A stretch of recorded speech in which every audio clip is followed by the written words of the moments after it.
नमस्कार, स्वागत है आप सभी का ग्रैंड न्यूज में। शहर की तमाम छोटी बड़ी खबरों के साथ मैं आयुषी। चलिए रुक करते हैं आज की हेडलाइंस की ओर।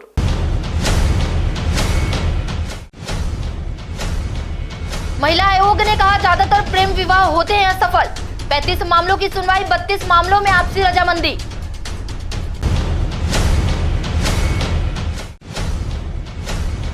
मुख्यमंत्री भूपेश बघेल की नाराजगी लाई रंग। जल्द खुलेगा वैध रेत घाट, अवैध उत्खनन रोकने शीघ्र कड़ा न कानून।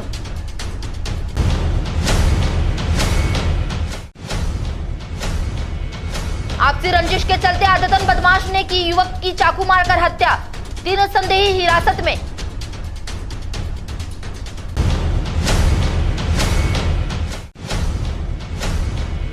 और वायुमंडल के ओजोन परत में छेद, मुख्यमंत्री 22 को लेंगे राजधानी में देश भर के वैज्ञानिकों की बैठक।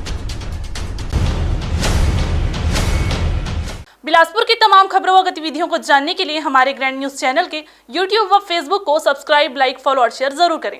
और चलिए खबरों को देते हैं विस्तार। बुधवार को प्रार्थना सभा कक्ष में हुई जन सुनवाई के दौरान छत्तीसगढ़ राज्य महिला आयोग ने लोगों को प्रेम विवाह यानी लव मैरिज से बचने की नसीहत दी है। महिला आयोग का कहना है कि परिवार की सहमति के बगैर विवाह अक्सर असफल हो जाते हैं। छत्तीसगढ़ राज्य महिला आयोग की 2 दिवसीय जन सुनवाई के पहले दिन 35 प्रकरणों की सुनवाई की गई, जिनमें से 32 प्रकरणों में राजीनामा या समझौता होने के कारण इन्हें नस्तीबद्ध कर दिया गया। वहीं बाकी बचे 3 प्रकरणों को दूसरे दिन की जन सुनवाई के लिए रखा गया है। राज्य महिला आयोग की अध्यक्ष डॉक्टर किरणमयी नायक ने बताया कि प्रदेश स्तर पर महिला आयोग की यह 174वीं जन सुनवाई है। इस दौरान महिला आयोग की सदस्य श्रीमती अर्चना उपाध्याय और डॉक्टर अनीता रावते भी उपस्थित रहे। बिलासपुर में आज जो हमारी सुनवाई थी, हमारे पूरे कार्यकाल में 174वीं जन सुनवाई थी। आज 35 मामले रखे गए थे। हमारे साथ हमारी कोरबा से सम्मानित सदस्य अर्चना जी उपस्थित थी सुनवाई में। और 35 मामलों में पहली बार है कि 32 मामले नस्तीबद्ध हुए हैं। और कल भी हमारी सुनवाई है, तो पूरे प्रकरण की डिटेल पर हम कल विस्तृत जानकारी देंगे। सुनवाई के दौरान एक प्रकरण में शिकायत करने वाली महिला लगातार 3 बार से अनुपस्थित रही। वहीं उसका पति सुनवाई में पहुंचा और उसने महिला आयोग को बताया कि शिकायत करने वाली पत्नी ने चौथी बार किसी अन्य पुरुष से शादी कर ली है, जबकि उन्होंने आपसी रजामंदी से प्रेम विवाह किया था। इस प्रकरण पर टिप्पणी करते हुए महिला आयोग की अध्यक्ष ने कहा कि बिना परिवार के मर्जी से की गई शादी अक्सर असफल होती है, इसलिए लोगों को प्रेम विवाह से बचना चाहिए। वहीं एक अन्य प्रकरण में महिला ने बताया कि उसने पति को छोड़कर दूसरी शादी कर ली है और अब वह अपने वर्तमान पति और बच्चों के साथ खुश है और पूर्व पति के खिलाफ कोई कार्रवाई नहीं करनी चाहती, इसलिए महिला आयोग ने प्रकरणों को खात्मे में डाल दिया है। गुरुवार को दूसरे दिन भी 35 प्रकरणों में जन सुनवाई का आयोजन किया गया है। कैमरामैन राकेश मिश्रा के साथ विनय मिश्रा की रिपोर्ट। स्वामी आत्मानंद स्कूल में प्रवेश के लिए लॉटरी प्रक्रिया शुरू कर दी गई है, जिसमें सीट को लेकर गड़बड़ियां सामने आ रही हैं। स्कूल प्रबंधन पर आरोप लगाए जा रहे हैं। न्यूज चैनल की टीम की पड़ताल व शिकायत पर विभाग ने गलती सुधारी। स्वामी आत्मानंद स्कूलों में प्रवेश की लॉटरी प्रक्रिया में शुरुआत से ही लेन देन का आरोप लगना शुरू हो गया है। 16 मई से प्रक्रिया की शुरुआत क्या हुई, सीट को लेकर गड़बड़ियां सामने आ रही है। स्वामी आत्मानंद लाला लाजपत राय स्कूल में यूकेजी के लिए 25 सीट एवं पहली कक्षा के लिए 15 सीट के लिए लॉटरी निकाली गई। अभिभावकों का आरोप है कि पहली कक्षा के लिए 25 सीट के विज्ञापन की जानकारी दी गई थी, जबकि 15 सीटों के लिए ही लॉटरी निकाली गई। अभिभावकों ने बाकायदा विज्ञापन की कॉपी दिखाते हुए स्कूल प्रबंधन पर लेन देन कर अंदर से भर्ती का आरोप लगा रहे हैं। यू नर्सरी का 25 का ये निकाला गया है, उसमें 14 का लॉटरी निकला है, बाकी का नहीं निकला है। लॉटरी निकलने के कारण कुछ मैडम से जवाब सही से पूछे अपन नहीं बता पा रहे हो। मैडम से पूछते हैं तो बोलते हैं कि क्या हुआ, कैसे हुआ, ये सब समस्या आ रहा है। आपको कि 25 दिखा के 14 हो रहा है?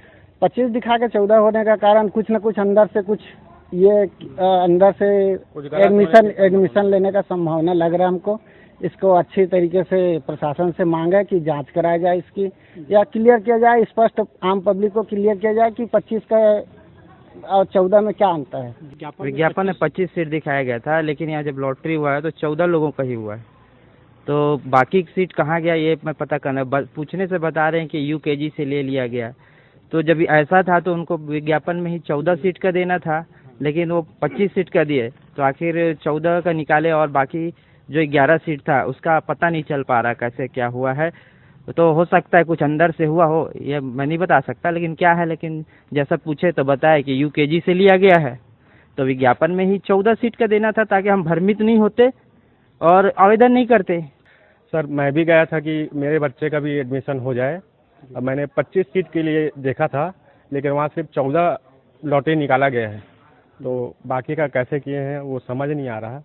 जब इस संबंध में ग्रैंड न्यूज़ टीम ने इसकी पड़ताल की तब आरोप सही पाए गए। इसकी शिकायत जब स्कूल प्रशासन से की गई तब स्कूल प्रबंधन ने गलती सुधारते हुए जल्द 10 सीटों के लिए लॉटरी प्रक्रिया प्रारंभ करने की बात कही। ये ऐसा है कि हम लोग 8 अप्रैल को जो सूचना जारी किए थे उसमें शासन के निर्देशानुसार हमने क्लास 1 के लिए 25 सीटों की सूचना जारी की थी, लेकिन हमारे यहाँ जो बैठक व्यवस्था है वो 40 बच्चों की है, इसलिए हमने अपने उच्चाधिकारियों को उसका स्थिति से अवगत कराया।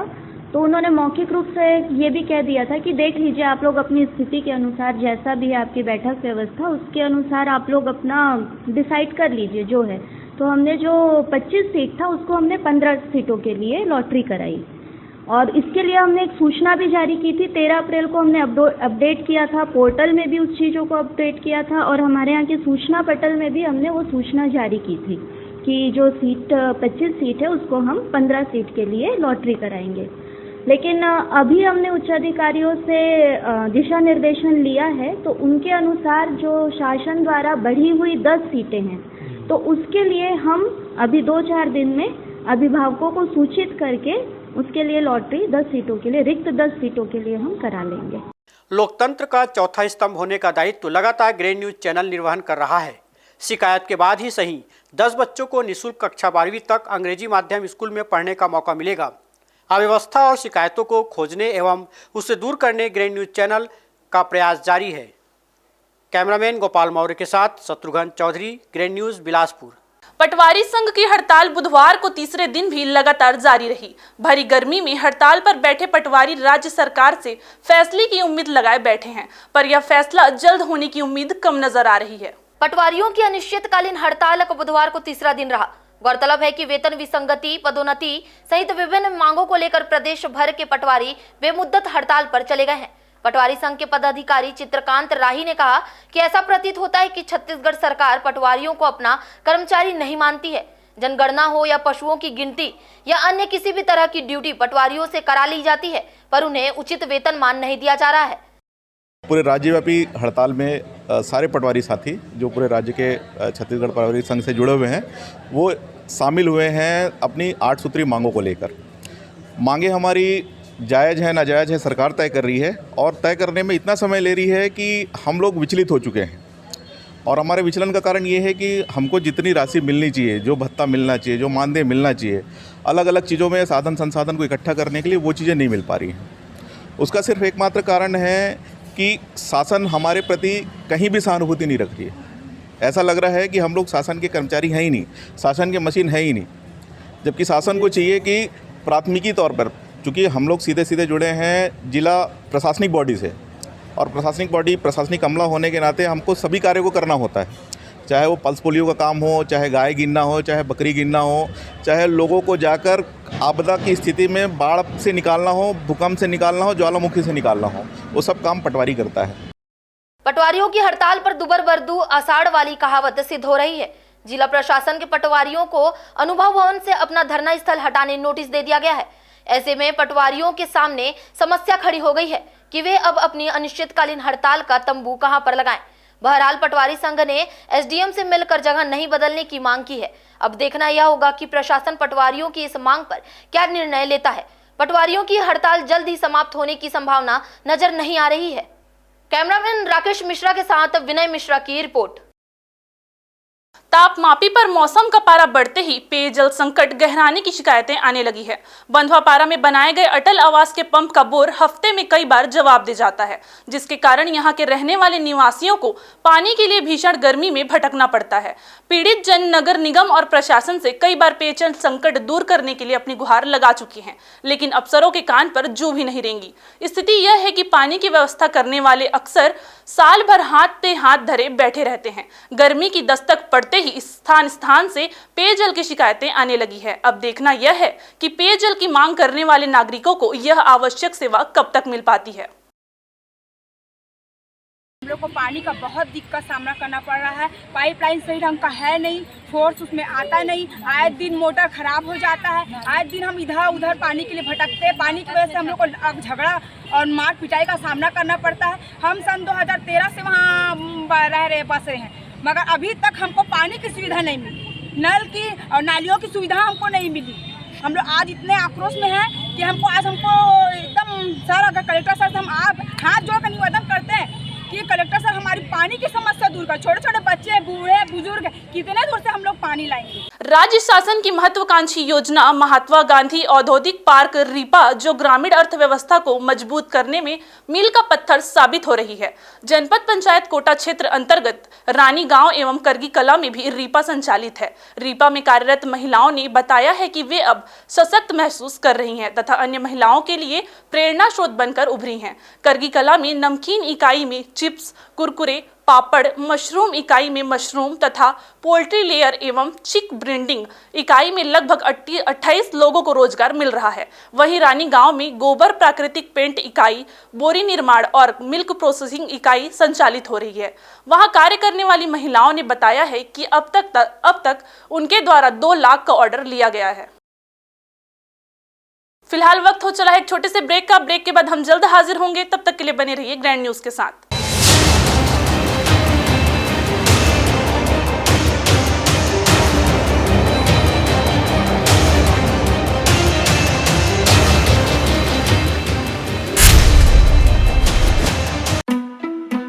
जिंदगी है तो उम्मीदें हैं, और जब उम्मीदें रंग लाती हैं तो एक छोटू सा कपड़ा डोरी पे टंग जाता है।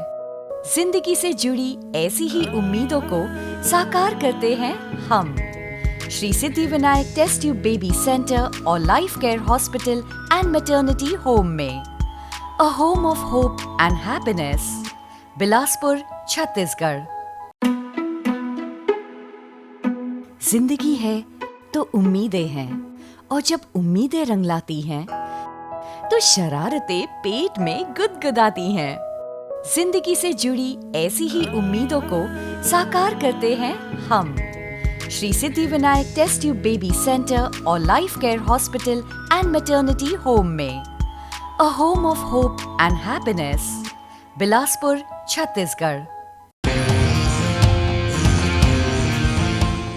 मंजिलें हों चाहे जितने, पर राह सबकी एक।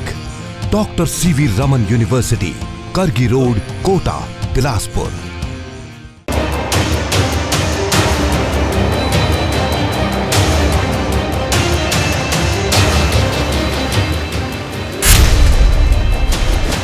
ब्रेक के बाद आपका स्वागत है। अरपा के शहर से लगे अवैध रेत घाटों से बड़े पैमाने पर रेत उत्खनन को लेकर पिछले दिनों प्रवास के दौरान मुख्यमंत्री भूपेश बघेल ने नाराजगी जाहिर की है। इसे लेकर जिला प्रशासन और खनिज विभाग द्वारा रेत घाटों पर प्रभावी रोक लगाने, कानून बनाने के संबंध में कई बैठकें हो चुकी है। यह बैठक कड़े कानून को लेकर हुई। बैठक में यह मुद्दा भी उठा कि शहर के रेत माफिया ग्रामीण रेत घाटों से अवैध उत्खनन कर रहे हैं। वहीं खनिज विभाग वैध रेत घाट खोलने की बाधाएं दूर करने में लगा है। एक सप्ताह के भीतर ही लछनपुर, उदयबंद और अमलडीहा रेत घाट शुरू हो सकते हैं। अभी शहर में मस्तूरी से लेकर सिवनी नारायण से महंगे दर पर उपभोक्ताओं को रेत खरीदना पड़ रहा है। अरपा विकास प्राधिकरण भी वैध रेत घाट शुरू करने के पक्ष में है, ताकि उपभोक्ताओं को वैध रॉयल्टी पर्ची के जरिए रेत रियायती दर पर मिल सके। आसमान छूती रेत की कीमतों से लोगों को जल्द राहत मिलने की उम्मीद है। कलेक्टर बिलासपुर से रेत उत्खनन को लेकर हम लोग की बातचीत हुई है। लगातार हम लोग ये प्रयास कर रहे हैं कि रेत वैध उत्खनन हो और जनता को जो रेत मिले उचित दर पे मिले, रॉयल्टी पर्ची कटे, रेट उसका फिक्स हो, और जो घाट अलाट किए गए हैं वो ठेकेदार ही रेत निकालें और बेचें। अभी वैध रेत घाट चालू होने में कुछ तकनीकी खामियां थी, जिसको दूर कर लिया गया है। बहुत जल्द वैध रेत घाट चालू हो जाएंगे। और शहर में जो हमारा प्रयास था कि पुल के आसपास शहरी इलाकों में अवैध उत्खनन न हो, उस पर निश्चित रूप से प्राधिकरण के साथ महेश दुबे की मेहनत से सफलता मिली है। ग्रामीण क्षेत्रों की बात है, आपने जानकारी में लाया है तो अधिकारियों से चर्चा करेंगे और प्रयास करेंगे कि शहर और ग्रामीण में कार्रवाई बराबर हो। राजकिशोर नगर में रहने वाली भारती सिंह की परेशानी 10 साल पहले उस समय शुरू होती है जब उसके पति महीप सिंह ने शाबिया खान नामक एक युवती से शादी कर लिया। इसके बाद उसने अपनी पत्नी भारती सिंह को घर से निकाल दिया। भारती के 3 बच्चे हैं। 2 बच्चों के लालन पालन का अधिकार कोर्ट से पति महीप सिंह को मिल चुका है। भारती अपनी बेटी के साथ रहती है। 10 साल पहले उसने गुजारा भत्ता पाने के लिए कुटुंब न्यायालय में वाद प्रस्तुत किया था, जिसमें 10 साल हो चुके हैं, लेकिन अभी तक भरण पोषण के मामले में न्यायालय का कोई फैसला नहीं आ पाया है। इसके कारण भारती दर दर की ठोकरें खा रही है। वह घरों में खाना बनाकर अपना घर चलाती है। बुधवार को वह कलेक्टर से मिलने के लिए आई थी। मैं 2012 से केस लड़ रही हूँ। कुटुंब न्यायालय में सूली का लगा है, लेकिन अभी तक खर्चा नहीं दे रहे हैं। दूंगा बोलते हैं, लेकिन यहाँ के मेरे से बदतमीजी करते हैं। एक नाजायज़ औरत रखे हैं, मुस्लिम है, वो झारसुगड़ा उड़ीसा की है, सुंदरगढ़ की, साबिया खान नाम है। उनकी मम्मी का नाम बिंदु खान, उसके बाप का नाम अफजल खान। ये पूरा मेरा घर परिवार सब बर्बाद कर रहे हैं। मेरे को मारने की धमकी देते हैं। मैं थाना जाती हूँ तो थाना में भी कोई कार्रवाई नहीं होता है। एसपी ऑफिस में गई, एसपी ऑफिस में भी कोई कार्रवाई नहीं होता है। अब मेरे को मरने के अलावा कुछ नहीं दिख रहा है। गलत लांछन लगाते हैं मेरे ऊपर और मेरी बेटी के ऊपर। मैं इस हाल में क्या करूँ जब मेरे को कोई शासन से कोई मदद नहीं मिल रहा है। मैं चाहती हूँ इन दोनों के प्रति कड़ी से कड़ी कार्रवाई दें, नहीं तो मैं खुद को अपने आप को खत्म कर लूँगी। प्रदेश के वनवासी अंचलों में निवासरत लोगों द्वारा तेंदुपत्ता का संग्रह कर शासन को बेचा जाता है, परंतु राज्य सरकार द्वारा चुनाव के समय घोषणा पत्र में जो मूल्य देने का वादा किया गया था उसे नहीं निभाया जा रहा है। ऐसा आरोप लगाते हुए भाजपा के कोटा मंडल, रतनपुर, बेलगहना एवं करगी मंडल के कार्यकर्ताओं द्वारा सरकार के खिलाफ 1 दिवसीय धरना प्रदर्शन करते हुए रैली निकाली और एसडीएम को ज्ञापन सौंपते हुए उचित मूल्य दिलाने का आग्रह किया है। सैल्यूट तिरंगा संगठन के सदस्यों ने बुधवार को बिलासपुर प्रेस क्लब में पत्रकारों से बातचीत की। संगठन के पदाधिकारियों ने बताया कि वे लोगों में देशभक्ति की भावना बढ़ाने और तिरंगा झंडा के सम्मान के प्रति लोगों को जागरूक करने के उद्देश्य से एक सम्मेलन करने जा रहे हैं। 2 जून को शहर के एक निजी होटल में यह सम्मेलन आयोजित किया गया है, जिसमें सेना को अपना महत्वपूर्ण योगदान देने वाले दीपचंद नायक एवं मनीष नायक मुख्य अतिथि के बतौर उपस्थित रहेंगे। सम्मेलन में केंद्रीय राज्य मंत्री रेणुका सिंह भी उपस्थित रहेंगी। संगठन के महामंत्री मनोज ठाकरे ने यह जानकारी दी। संगठन जो छत्तीसगढ़ में सहित 21 राज्यों में स्थापित है और हम प्रथम बार यहाँ पर बिलासपुर में, संगठन तो बहुत पुराना है, लेकिन ये संगठन का जो प्रथम अधिवेशन छत्तीसगढ़ में हो रहा है 2 जून को होटल इंपीरियर यस पैलेस में दोपहर 2 बजे से मेन कार्यक्रम है, लेकिन सुबह से वृक्षारोपण और अन्य कार्यक्रम होंगे। जैसा कि मैं और एक जानकारी देना चाहूँगा, इस कार्यक्रम में कारगिल के योद्धा जिनके दोनों पैर उस युद्ध में काटे गए, मतलब क्षतिग्रस्त हो गए थे, ऐसे योद्धा 2 लोग हैं। एक दीपचंद जी और 26/11 के हैं हमारे अनिल पटेल जी, जिनका आगमन हो रहा है, जिन्होंने कसाब को जिंदा पकड़ा था, 3 गोली उनको लगी है। उनके साथ साथ में एक योद्धा आ रहे हैं। मुख्यमंत्री भूपेश बघेल ने 2 दिन पहले ही कलेक्ट्रेट के बाजू में स्थित मल्टी लेवल पार्किंग का शुभारंभ किया था। इसके बाद ट्रैफिक पुलिस ने कलेक्ट्रेट के सामने लगने वाली वाहनों की अवैध पार्किंग को मल्टी लेवल पार्किंग में शिफ्ट कर दिया। शहरवासियों के लिए मल्टी लेवल पार्किंग मिलना विशेष अनुभव रहा। शहर के लोगों को यह आम शिकायतें भी थी कि यहाँ कोई पार्किंग की व्यवस्था नहीं है। कलेक्ट्रेट में शुरू होने के बाद अब सिटी कोतवाली थाना परिसर तथा पुराना बस स्टैंड में मल्टी लेवल पार्किंग शुरू होने से व्यस्ततम मार्गों में वाहनों का जाम लगना बंद हो जाएगा। व्यवस्थित पार्किंग किसी शहर की एक मानक व्यवस्था है। इसके जरिए ही व्यवस्थित यातायात का मार्ग प्रशस्त होता है। जिन वाहनों को मल्टी लेवल पार्किंग हकाला गया तो वे नानुकुर करते रहे, लेकिन जब कार्यवाही की बात आई तो वह वाहनों को लेकर मल्टी लेवल पार्किंग में गए।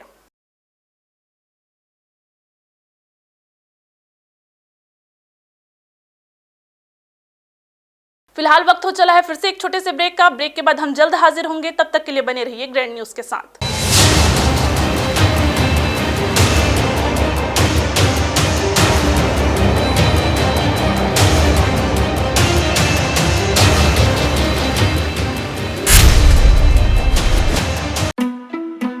जिंदगी है तो उम्मीदें हैं, और जब उम्मीदें रंग लाती हैं तो एक छोटू सा कपड़ा डोरी पे टंग जाता है। जिंदगी से जुड़ी ऐसी ही उम्मीदों को साकार करते हैं हम। Shri Siddhi Vinayak test tube baby centre और life care hospital and maternity home में। A home of hope and happiness, Bilaspur, Chhattisgarh. जिंदगी है तो उम्मीदें हैं, और जब उम्मीदें रंग लाती हैं तो शरारतें पेट में गुदगुदाती हैं। जिंदगी से जुड़ी ऐसी ही उम्मीदों को साकार करते हैं हम। Shri Siddhi Vinayak test tube baby centre और life care hospital and maternity home में। A home of hope and happiness, Bilaspur, Chhattisgarh. मंजिलें हों चाहे जितने, पर राह सबकी एक। Doctor CV Raman university, Kargi road, Kota, Bilaspur.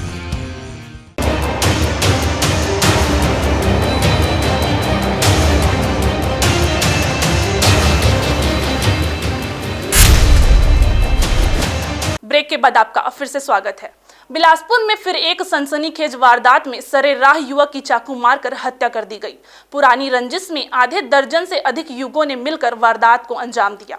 घटना के बाद से क्षेत्र में दहशत का माहौल है।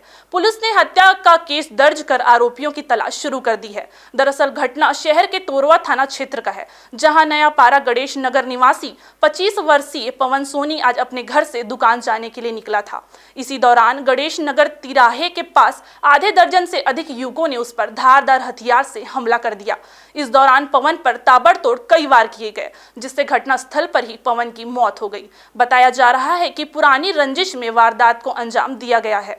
बीते दिनों पवन का कुछ युवकों के साथ झगड़ा हुआ था। हालांकि मृतक का भी कोरबा और सिरगिट्टी थाने में पुराना आपराधिक रिकॉर्ड है। बहरहाल वारदात के बाद क्षेत्र में दहशत का माहौल है। पुलिस ने मामले में हत्या का केस दर्ज कर आरोपियों की तलाश शुरू कर दी है। कुछ आरोपियों के पहचान की बात भी कही जा रही है, क्योंकि घटना को अंजाम देने के बाद कुछ आरोपियों ने अपने साथ गैंगस्टर बिश्नोई का फोटो एडिटिंग करके धारदार स्टाइलिश चाकू हाथ में लिए सोशल मीडिया में फोटो शेयर करते हुए लिखा है कि बॉस कोई है टक्कर में। फिलहाल आरोपियों की गिरफ्तारी के बाद पूरे मामले का खुलासा हो जाएगा। आज सिरगिटी थाना क्षेत्र अंतर्गत गणेश नगर में पवन सोनू नामक युवक की आज एक धारदार हथियार द्वारा कुल 5 से 6 लोग द्वारा हत्या कर दी है। और अभी पुलिस तुरंत मौके में पहुंच के अभी तकनीकी और बाकी एविडेंसेस के माध्यम से जो आरोपी लोगों की पता तलाशी में जुटी हुई है। गुमनामी के अंधेरे में होने के कारण जिला पुरातत्व संग्रहालय गुमनामी के कालपात्र में खोता जा रहा है। 18 मई को विश्व पुरातत्व दिवस है। यह संग्रहालय नगर निगम टाउन हॉल के एक कोने में जर्जर भवन में अवस्थित है। पहले तो यहाँ पुरातत्व के शोध करने वाले विद्यार्थी आते थे। वे छत्तीसगढ़ के इतिहास, लोक कला, संस्कृति को भी समझ लेते थे। लेकिन हाल ही के 10 सालों में अब यह बेशकीमती दुर्लभ पूरा संपदा अनिश्चय के गर्भ में समाता जा रहा है। नया संग्रहालय बने लोग अपनी पुरानी कला संस्कृति को देखे, समझे, इसके लिए अब तक कोई नया संग्रहालय नहीं बन सका है। यहाँ 2 महीने पहले ही गाइड राजकुमार देवांगन की पदस्थापना की गई है, लेकिन यह भी अधिकृत तौर पर कुछ भी बोलने के लिए तैयार नहीं है।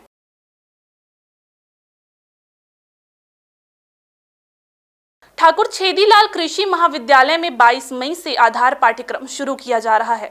इसमें वन विभाग सहित 100 छात्र छात्राओं को 50 घंटे का प्रशिक्षण दिया जाएगा। वह पौधों को कैसे पहचाने और उनका वैज्ञानिक महत्व भी बताया जाएगा। ठीक इसी दिन मुख्यमंत्री भूपेश बघेल रायपुर में देश भर के वैज्ञानिकों के साथ जैव विविधता के बारे में मंथन करेंगे। जैव विविधता को इस तरह समझिए कि एयर कंडीशनर और फ्रिज से निकलने वाली गैस है। वायुमंडल में स्थित ओजोन परत में छेद कर रही है। इस छेद से सूर्य से निकलने वाली पराबैंगनी किरणें पृथ्वी के ऑक्सीजन का अवशोषण कर रही है।